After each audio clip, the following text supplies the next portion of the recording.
এটা কিন্তু আজকে একটু জোল রাখছি, এই যে রোলের মতো গোল হয়ে গেছে। এগুলা কিন্তু আমি এই যে বাটছি, সরা দিয়ে রান্না করছি, ধুয়ে নিয়েছি, কিন্তু এটা এই রুমের টপ আলাদাইছি। আসসালামু আলাইকুম, সবাই কেমন আছেন? আশা করি সবাই ভালো আছেন। এই যে এখানে পাঙ্গাস মাছ আছে, তেলাপিয়া মাছ আছে। তেলাপিয়া মাছটা আমি টমেটো দিয়ে রান্না করবো, আর পাঙ্গাস মাছটা সরা দিয়ে রান্না করবো। এই যে এখানে টমেটো কেটে নিছি, পেঁয়াজ রসুন মরিচ সবই আছে। আর এখানে আছে সরা, এই সরাটা কিন্তু আমি সিদ্ধ করে নিছি, সিদ্ধ করে ভালোভাবে ধুয়ে নিছি ডলে ডলে।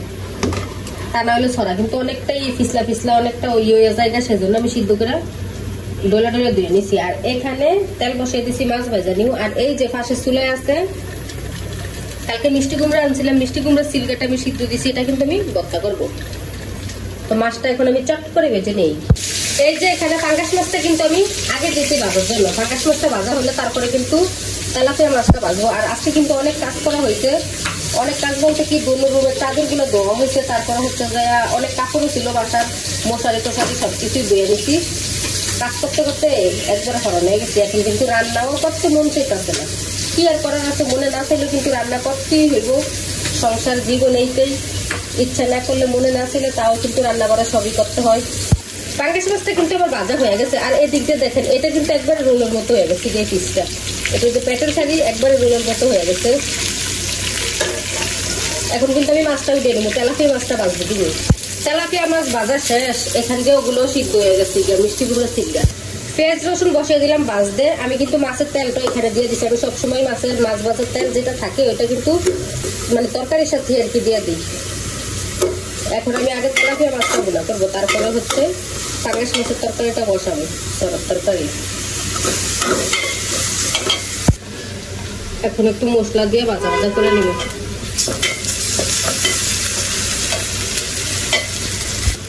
প্রথমে ভাবছিলাম কি তেলাপিয়া মাছটা আর পাঙ্গাস মাছটা কিন্তু একসাথে রান্না করবো, পরে ভাবতেছি যে না আলাদা আলাদাই রান্না করি, তরকারির আইটেমটাও দুটো হইব, খাইতেও মজা লাগবে। তেলাপিয়া মাছটা বোনা করলে কিন্তু মজা লাগবো, আর পাঙ্গাস মাছটা সরা দিয়ে রান্না করলে ওইটা আলাদা একটা মজা লাগবে। দুইটা একসাথে রান্না করলে এসে একটু শেষ হইতে না, কষ্ট হইলে হোক আলাদাই রান্না করি, কোনো ব্যাপার না।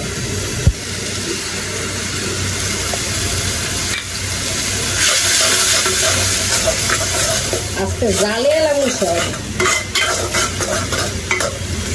জাজে তেজে।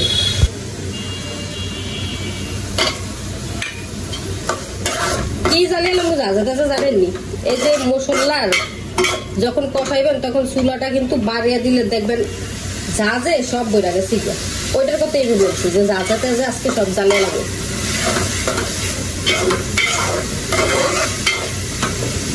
কারণ রান্না করার মনটা আজকে বেশি একটা ভালো না, রান্না করতে মনে চাইতেছে না আজকে, কিন্তু তাড়াতাড়ি রান্না করতে একবারে ম্যাজিকের মতো। যেদিনকে আমার রান্নার প্রতি মন থাকে না ওইদিনকে কিন্তু আমার রান্না বেশি মজা হয়, জানি না কেন। মানে রান্নার প্রতি যেদিনকে ভালোভাবে মনোযোগ দিই যে না আজকে রান্নাটা ভালো করতে হইব, ওইদিন কিন্তু রান্নাটা খারাপ হয়। বেশি একটা গুরুত্ব দিই না রান্নার প্রতি, ওইদিন কিন্তু রান্নাটা বেশি মজা হয়। আমার সাথে এরকম হয়, যদি রান্না করতে ইচ্ছা করে না ওই দিনই মজার হয়ে যায়। এইটাই বাস্তব জীবনে। রান্না করতে আইসা যে কত ফুইরা গেলাম, এই মাত্র হাতটা সেকা লেগে গেছে। এই তরকারিটা আজকে একটু জোর রাখবো, জোর। বোনাটা কিন্তু আমার ফ্রাই হয়ে গেছে, এখন আমি এটা আরেক কড়াইতে ডাইলা পরে এটার ভিতরে আবার সরব তরকারি বসিয়ে দেবো। আর এই দিক দিয়ে দেখেন, এই যে এগুলো আমি বাইজা নিয়েছি ভর্তা করার জন্য। এখানে কিন্তু রসুন পেঁয়াজও আমি একসাথে বাইজা নিয়েছি। এই সিরগাগুলো কিন্তু ফালাই দিব আমি পরে যখন ভর্তা করবো তখন। রাস্তায় আবার গাড়িতে এফে করতে আসছে, ভিডিও করতে আসলেও শান্তি নেই, যত শব্দ। এখন কিন্তু আমি সরব তরকারিটা বসিয়ে দিচ্ছি।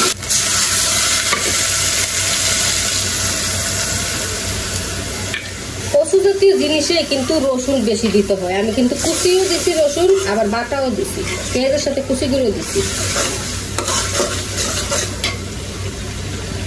মশলাটা কিন্তু কষানো হয়ে গেছে, এখন দিয়ে দিন সরা। এই সরাটা কিন্তু আমি সিদ্ধ করে ভালোভাবে ধুয়ে দিছি, মানে সরার যে লোড, এই লোডগুলো কিন্তু আমি ফালাই দিছি। লোড করলে কিন্তু খাইতে ভালো লাগে না।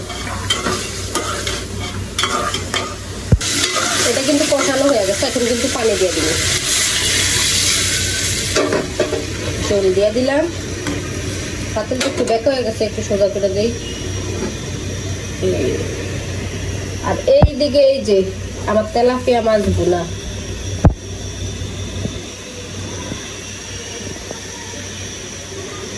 এটা কিন্তু আজকে একটু ঝোল রাখছি, একবারে শুকনো শুকনো করি না।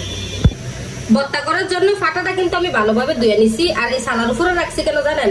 তা না হইলে টাইসের উপরে শুধু ফাটা রাখলে কিন্তু ফাটা পিছলিয়া যায় বাটার সময়, সেই জন্য সালার উপরে রাখছি, না যেন পিছলে। এখন আমি ভর্তাটা করবো, আগে মাছটা তরকারিতে দিয়ে নিই। এইখান দিয়া চাল ধুয়া ভাতও বসিয়ে দিছি ওই যে ওই চুলায়।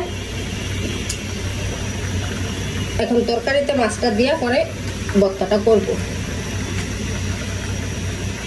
এই যে রোলের মতো গোল হয়ে গেছে।